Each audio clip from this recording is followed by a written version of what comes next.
Escola Eleática. A escola eleática surgiu no momento em que o homem começou a duvidar da mitologia para provar a origem do universo, pois elas não haviam validação científica. A escola eleática surgiu após a escola jônica e a escola pitagórica, e surgiu na cidade de Eleia, no sul da Itália. Na imagem da esquerda, podemos ver a representação do cosmo pela mitologia nórdica, que era outra crença na mesma época, e na direita, o sítio arqueológico da cidade de Eleia nos dias de hoje. Xenófanes, Parmenide, Zenão e Melisso foram os principais pensadores da escola eleática. Eles deram origem ao pensamento singular com o início do racionalismo, onde Xenófanes passa o monismo teológico para Parmenides, que por sua vez desenvolve-o até um racionalismo metafísico. Zenão, por outro lado, tinha mais pensamentos paradoxos. Ele entrou com vários paradoxos, como o do arqueiro e entre outros. E Melisso aplica esses paradoxos à ordem física. A imagem da direita representa o que é um paradoxo e a imagem da esquerda é uma estátua de Zenão de Eleia.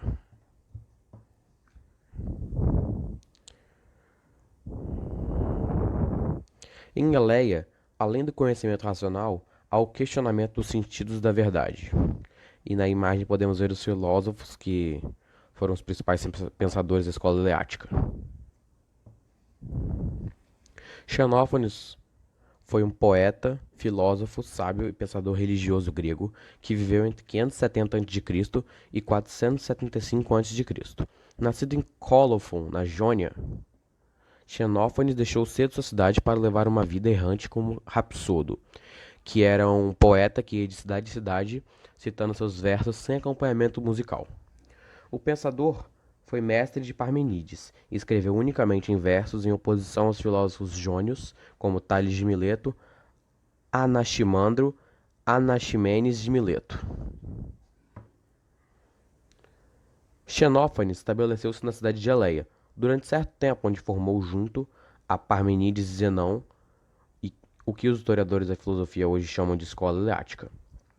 Xenófanes também combatia as ideias sobre o antropomorfismo, crença dominante que atribuía aos deuses formas e atributos humanos, como características e sentimentos como ciúme, inveja, raiva, felicidade. Xenófanes desenvolveu diversas ideias relacionadas com a teologia, sendo assim defendeu a unidade de Deus, a qual seria a essência de todas as coisas.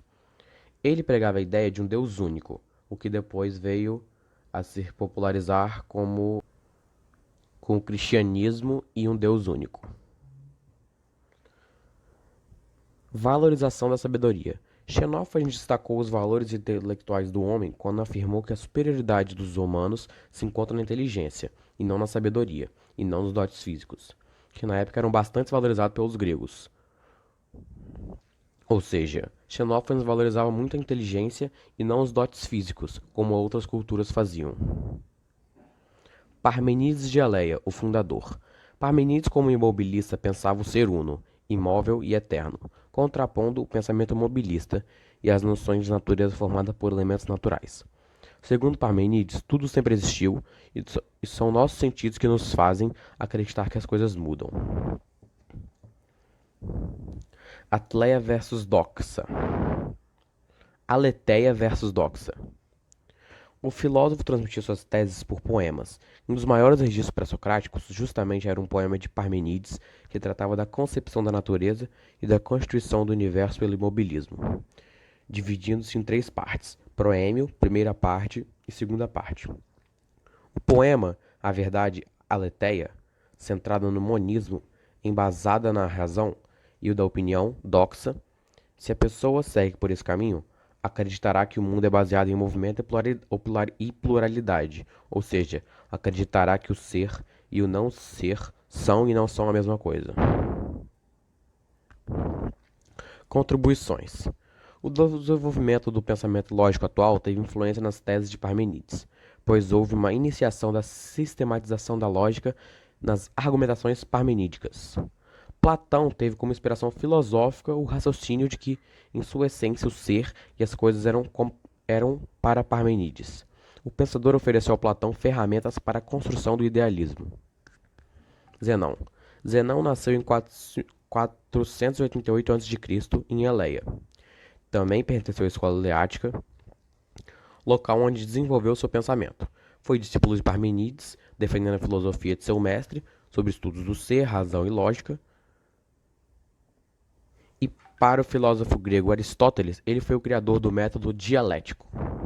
Além da filosofia, Zenão foi professor e se envolveu com a política. E se posicionou contra um dos tiranos que governava a cidade. E assim foi preso, torturado em praça pública e morto. Nesse evento, ele se recusou a delatar seus colegas, falecendo em 430 a.C.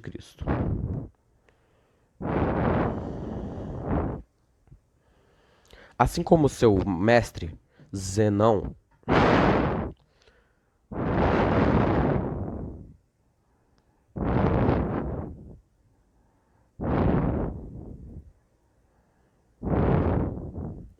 assim como seu mestre, Zenão tenta afirmar a teoria da imutabilidade do ser, contestando a tese dos pitagóricos, que acreditam na multiplicidade do ser em relação ao seu número.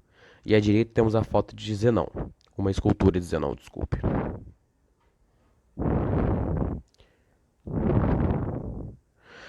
Seguindo as pegadas de seu mestre Parmenides, Zenão tenta afirmar a teoria da imutabilidade do ser, contestando a tese dos pitagóricos que acreditam na multiplicidade do ser em relação ao seu número. E na direita temos a escultura de Zenão. Imobilidade. A principal ideia defendida por ele era imobilidade, impossibilidade de um movimento onde a mudança do movimento era apenas uma ilusão dos sentidos. Através dessa tese surgiram os paradoxos, ditos antes como os paradoxos, que por meio da dialética eram construídos com a apresentação de um senso comum e uma ideia contrária. No caso, que o movimento é um absurdo, a mudança é uma ilusão. Os paradoxos de Zenão. Para defender as ideias de Parmenides, Zenão teria escrito uma série de 40 aporias, das quais somente 9 foram encontradas pelos historiadores modernos. As 9 aporias, ou paradoxos, de Zenão, têm em comum o fato de serem teses contra o movimento. Paradoxo da dicotomia. Um corpo quer mover-se entre o ponto A e B. Apesar de esforçar-se para tal, ele não conseguirá o feito, pois entre os dois pontos A e B há uma distância determinada que pode ser dividida ao meio infinitas vezes, resultando em uma infinita sequência de espaços que o objeto irá percorrer. Ou seja, sempre que o objeto percorrer um espaço x, ele terá que percorrer essa metade, mas como o espaço é infinito, ele sempre terá que percorrer a metade da metade, ou seja, com esse paradoxo, poderia afirmar que o espaço não existe. Aquiles e a tartaruga. O paradoxo expõe a figura de Aquiles, o mais ágil corredor entre os heróis da mitologia grega, que, se colocado em uma corrida com uma tartaruga, na qual, dada uma pequena vantagem à tartaruga, não teria chance de alcançar o animal. Isso daria porque o movimento é uma ilusão, já que cada instante é um espaço ocupado por um corpo separadamente e, na teoria de Zenão, não seria possível levar em consideração os instantes em sequência. Entre Aquiles e a tartaruga, haveria um espaço que jamais seria preenchido, reafirmando a tese do paradoxo passado, que sempre, entre uma distância x, vai ter infinitas metades dessa distância. O paradoxo do arqueiro. Zenão afirma que uma flecha tirada por um arqueiro jamais alcançaria o seu alvo. Isso daria por dois motivos. Porque a flecha sempre teria que percorrer metade da distância que ela vai chegar no alvo. Ou seja, ela vai ter que ir do ponto A ao ponto B, como no primeiro paradoxo. Ela vai ter que percorrer metade dessa distância, depois metade, e assim por diante, nunca percorrendo. Merisso. Merisso de Samos foi um militar, político, filósofo, poeta grego, o último membro significante da escola filosófica eleata, seguindo os princípios de realidade de Parmenides na totalidade única e imutável. Estima-se que ele nasceu por volta de 500 a.C. e sua data de morte é desconhecida.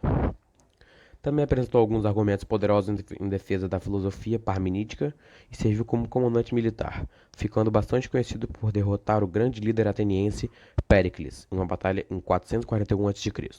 Na imagem da esquerda temos a escultura de Melisso de Samos. Embora não tenha tido tanto reconhecimento com seus colegas, Melisso alcançou consideravelmente uma posição similar a Parmenides, por uma rota um pouco diferente. Assim, ele contraria seu mestre em alguns pontos, desde a forma da escrita em suas concepções, que eram em prosa, bem como o ponto de vista sobre a temporalidade e a finitude, já que para ele o ser eterno é infinito.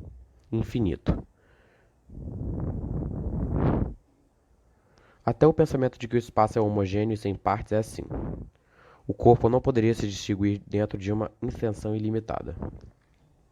Existem vários problemas com o raciocínio de Melisso. Muitos de seus argumentos são baseados em premissas duvidosas, como por exemplo, se víssemos algo como realmente é, veríamos que é imutável, mas nossos sentidos nos mostram mudança. Assim, nossos sentidos não seriam confiáveis. Contribuições para a atualidade nos dias de hoje. Temos sua importância no fato de que o conhecimento racional e a atitude filosófica dos pré-socráticos deram origem a uma atitude científica, iniciando com a cosmologia dos gregos. Por suas preocupações seriam mais arbitrárias e não focadas na natureza. Foi introduzida assim a ideia da lógica e da metafísica, de modo que o desenvolvimento desses pensamentos começaram pelas teses Parmenides e foram aprimorados por outros filósofos da escola. O início do pensamento metafísico e da lógica, desenvolvido na escola eleática, foi influência para que estudos da física de Newton que conhecemos hoje. Outro ponto a ser destacado foi o método da dialética com Zenão, sendo considerado o primeiro dialético, e esse já iniciado antes por Heráclito como um meio heurístico de defesa de ideias dentro de um sistema argumentativo. Agradecemos a todos que assistiram até aqui. Esperamos que o conteúdo tenha ficado claro. Obrigado. E agora podemos ver as referências.